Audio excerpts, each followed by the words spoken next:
Perkenalkan, nama saya Anastasia Leana. Di sini saya perwakilan dari kelompok 9 akan menjelaskan sedikit mengenai apa yang akan kami bahas dalam makalah kami.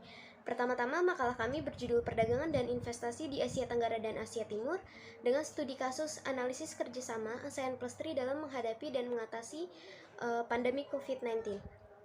Dalam makalah kami menjelaskan mengenai sejarah, tujuan, perkembangan, tantangan, juga analisis ASEAN Plus 3 dalam era pandemi COVID-19 saat ini, terutama dalam sektor perdagangan dan investasi. Dalam pembuatan makalah ini, kami juga mewawancarai narasumber ahli, yaitu Ibu Yuyun Rahmawati selaku dosen bisnis internasional IISIP Jakarta.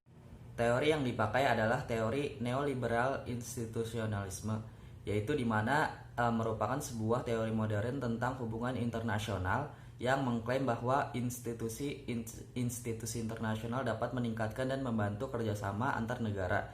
Dan juga konsep yang dipakai adalah konsep regionalisme, di mana didefinisikan sebagai mengeksplorasi arus kontemporer, kerjasama internasional dan aliran luas lintas batas melalui perspektif komparatif.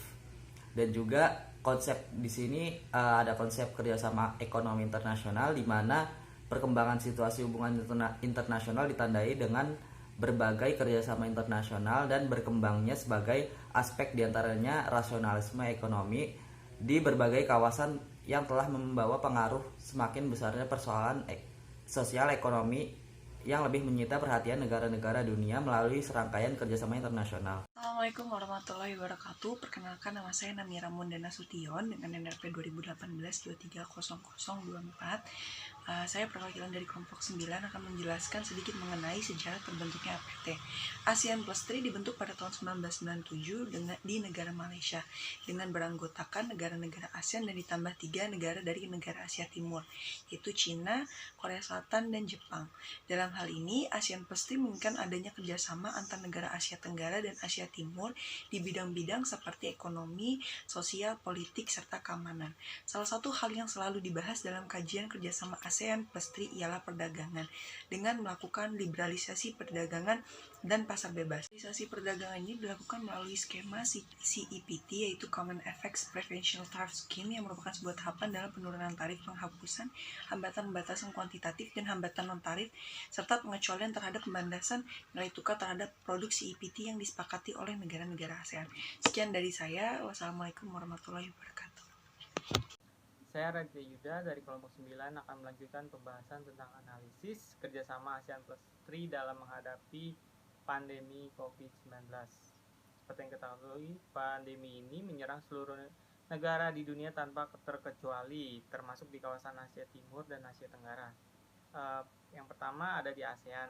Sebagai bentuk pencegahan, ASEAN banyak melakukan upaya, termasuk diantaranya penerapan kebijakan lockdown dan pembatasan kegiatan yang telah dilakukan demi memutus rantai penularan penyakit COVID-19. Namun upaya atau kebijakan tersebut pada akhirnya juga menimbulkan dampak yang sangat berpengaruh, terutama di bidang kesehatan dan ekonomi. Banyak negara di dunia yang mengalami perlambatan pertumbuhan ekonomi akibat pandemi ini. Dalam menanggapi hal tersebut, solusi yang dilakukan ASEAN dalam menghadapi hal ini atau mengatasi dampak pandemi ini adalah melakukan kerjasama dengan pihak luar atau eksternal. Salah satunya adalah dengan 3 negara di Asia Timur, yaitu Cina, Jepang, dan Korea Selatan dalam forum kerjasama ASEAN Plus 3.